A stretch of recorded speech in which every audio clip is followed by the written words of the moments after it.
Hi అండి, అందరికీ నమస్కారము. నేను మీ రాము.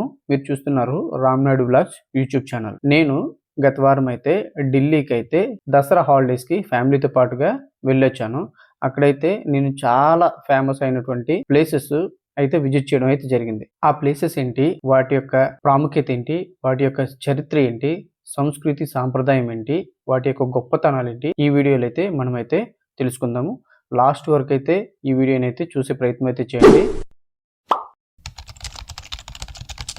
ఢిల్లీ అంటేనే మన భారతదేశ చరిత్రలో అతి పురాతనమైనటువంటి కట్టడాలకు ప్రసిద్ధి. ఎందుకంటే నేను చెప్తున్నానంటే మన భారతదేశాన్ని పురాతనంగా ఎన్నో సంవత్సరాల నుండి రాష్ట్రకూటులు, మొఘలు చక్రవర్తులు, ఢిల్లీ సుల్తానులు, అలాగే బ్రిటిష్ వారందరూ కూడా మన దేశాన్ని అక్కడి నుంచే పరిపాలన అయితే కొనసాగించారు. మన యాత్రలో మొట్టమొదటి మరియు చారిత్రాత్మకంగా అతి ముఖ్యమైన ప్రదేశం లాల్ కిల్లా. అదేనండి రెడ్ ఫోర్ట్ అంటారు. ఇది మన భారతదేశ చరిత్రలో ఒక గొప్ప గుర్తుగా నిలిచినటువంటి చారిత్రాత్మకమైన కట్టడము. మొఘల్ చక్రవర్తి షాజహాన్ 1638 1648 మధ్య కాలంలో ఈ కోటనైతే నిర్మించాడు. ఢిల్లీని రాజధానిగా మార్చిన తరువాత అతను ఈ కోటను రాజమహలంగా నిర్మించాడు. ఈ కోట మొత్తం కూడా ఎర్రరాతితో నిర్మించబడి ఉండడం వలన దీనికి రెడ్ ఫోర్ట్ అని పేరు పెట్టారు. ఇది మొఘలుల యొక్క ఆర్కిటెక్చర్కి ఒక గొప్ప ఉదాహరణ.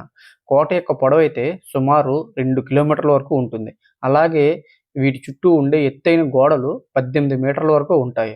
ఈ గోడలనైతే ఆ కాలంలో శత్రువుల యొక్క దాడులను ఎదుర్కొనేందుకు నిర్మించబడినవి. ఇది కేవలం ఒక కోట కాదు, ఇది భారతదేశం యొక్క స్వాతంత్ర ఉద్యమానికి, మొఘల చక్రవర్తుల యొక్క గొప్ప చరిత్రకి, ఇంకా నేటి జాతీయ గౌరవానికి అయితే నిలువెత్తు గుర్తుగా అయితే నిలిచింది. 1648వ సంవత్సరంలో షాజహాన్ తన రాజధానిని ఆగ్రా నుండి ఢిల్లీకి అయితే మార్చాడు. కొత్తగా నిర్మించినటువంటి ఈ నగరానికి షాజహానాబాద్ అని కూడా పేరు పెట్టాడు. ఈ నగరానికి మధ్యలో అయితే ఒక పరిపాలనా భవనం అయితే నిర్మించబడింది. అదే ఈ రెడ్ ఫోర్ట్, ఎర్రకోట. ఇది భారతదేశానికి ఒక సింబల్. అప్పట్లో బ్రిటిష్ పరిపాలనా సమయంలో అయితే ఇది వారి యొక్క సైనిక కేంద్రంగా కూడా ఉపయోగించబడింది. స్వాతంత్రం వచ్చిన తర్వాత అయితే ఇది భారత ప్రభుత్వానికి అప్పగించడం జరిగింది. 1947 ఆగస్టు 15న భారతదేశపు మొట్టమొదటి ప్రధాని అయినటువంటి పండిట్ నెహ్రూ ఇక్కడ జాతీయ పతాకాన్ని ఎగరవేశారు. అప్పటి నుంచి కూడా ప్రతి సంవత్సరం ఇదే తంతు అయితే జరుగుతూ ఉంది. రెడ్ ఫోర్ట్ అనేది భారతదేశం యొక్క స్వాతంత్ర ఉద్యమానికి కూడా ఒక చిహ్నంగా అయితే ఉండేది. అప్పట్లో నేతాజీ సుభాష్ చంద్రబోస్ ఆధ్వర్యంలోని ఇండియన్ నేషనల్ ఆర్మీ సైనికులపై బ్రిటిష్ ప్రభుత్వము 1945లో రెడ్ ఫోర్ట్లోనే ట్రయల్స్ అయితే నిర్వహించింది. దీనిని ఐఎన్ఏ ట్రయల్స్ అని కూడా చెప్తా ఉంటారు. ఇది అప్పట్లోని ప్రజల్లో దేశభక్తిని రగిలించే ఒక కీలక ఘట్టంగా అయితే నిలిచింది. ఈ రెడ్ ఫోర్ట్లో అయితే అప్పట్లో మత సంబంధమైన నిర్మాణాలు కూడా అనేకమైతే నిర్మించారు. అందులో ఒకటి మోతీ మసీద్. దీనిని ఔరంగజేబు తన వ్యక్తిగత ప్రార్థనల కోసం అయితే నిర్మించాడు.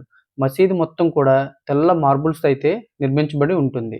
అందుకే దీనిని మతి అంటే ముత్యాల మసీద్ అని కూడా అంటూ ఉంటారు. నా ఈ ప్రయాణంలో మీరు కూడా భాగం కావాలనుకుంటే వీడియోని అయితే ఒక లైక్ చేయండి. అట్లాగే ఈ ఎర్రకోట గురించి మీ అభిప్రాయాలను కూడా కామెంట్ రూపంలో అయితే తెలియచేయండి. ఇక ఇప్పుడైతే మనం ఢిల్లీ నగరంలోని అత్యంత ప్రాముఖ్యమైన చారిత్రాత్మక స్థలాలలో ఒకటైనటువంటి రాజ్ఘాట్కి అయితే వెళ్ళబోతున్నాం. రాజ్ఘాట్ అంటే మహాత్మా గాంధీ గారి యొక్క సమాధి యొక్క స్థలం.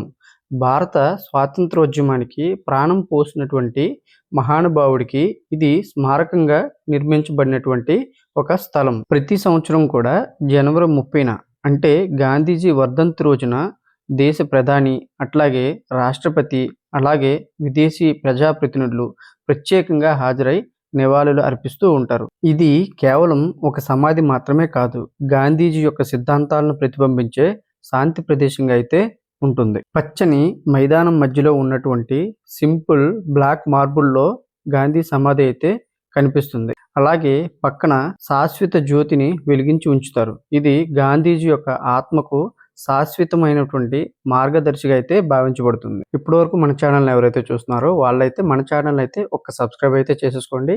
అట్లాగే పక్కన ఉన్నటువంటి బెల్ ఐకాన్ అయితే నొక్కి పెట్టేసేసేయండి. ఢిల్లీలో మనం చూడబోయే థర్డ్ ప్లేస్ అయితే లోటస్ టెంపుల్ అండి. ఇది ఢిల్లీలోని కల్కాజీ అనే ప్రాంతంలో అయితే ఉంటుంది. లోటస్ టెంపుల్ అంటే మనకందరికీ తెలిసినట్టుగానే కమలా పువ్వు ఆకారంలో నిర్మించబడినటువంటి ఒక అద్భుతమైనటువంటి భవనం ఇది. బహాయి మతానికి చెందినటువంటి ఆధ్యాత్మిక కేంద్రం. ప్రపంచంలో ఉన్నటువంటి 7 ప్రధానమైనటువంటి బహాయి ప్రార్థనా మందిరాల్లో ఢిల్లీలో ఉన్నదైతే ఒకటండి. ఈ ఆలయం చుట్టూ 9 తలుపులు మరియు మధ్యలో ఒక గొప్ప ప్రార్థనా మందిరం అయితే ఉంటుంది. ఇది సుమారు 40 మీటర్ల ఎత్తులో అయితే ఉంటుంది. ఈ మందిరంలో ప్రత్యేకంగా ఏ దేవతలను కూడా పూజించరు. ఇది అన్ని మతాల వారికి ఓపెన్ చేసి అయితే ఉంటుంది. వీరు హిందూ అయినా, క్రైస్తవుడైనా, ముస్లిం అయినా, సిక్ అయినా ఇక్కడ మీరు మౌనంగా ధ్యానం చేయొచ్చు. ఇక్కడ ఎలాంటి పూజా పద్ధతులు ఉండవు, ఎలాంటి విగ్రహాలు ఉండవు. కేవలం మౌనము, ధ్యానము మరియు మన అంతరాత్మతో మాత్రమే సంభాషణ ఉంటుంది. ఇది ఓ విధంగా చెప్పాలంటే మన లోపల ప్రశ్నలకు సమాధానాలు కనుక్కునే స్థలం. ఢిల్లీలో మనం విజిట్ చేయబోయే 4వ ప్లేసు ఇండియా గేట్. దీన్ని 1931లో అయితే కన్స్ట్రక్షన్ చేశారు. 1971లో భారతదేశం పాకిస్తాన్పై విజయం సాధించిన తరువాత దీనికి ముందుగా అమర్ జవాన్ జ్యోతి ఏర్పాటు చేశారు. ఇది శాశ్వతమైనటువంటి జ్యోతి, ఎప్పటికీ వెలిగే అగ్ని. భారత వీర సైనికుల యొక్క త్యాగానికి నివాళిగా ప్రతి సంవత్సరం కూడా జనవరి 26న రిపబ్లిక్ డే పెరేడ్ సమయంలో దేశాధ్యక్షులు, ప్రధానులు ఇక్కడికి వచ్చి నివాళులైతే అర్పిస్తారు. ఇదండి ఇవాల్టి వీడియో. ఈ వీడియో కానీ మీకు నచ్చినట్టయితే ఒక లైక్ చేయండి, షేర్ చేయండి, అట్లాగే సబ్స్క్రైబ్ చేయండి. Thank you.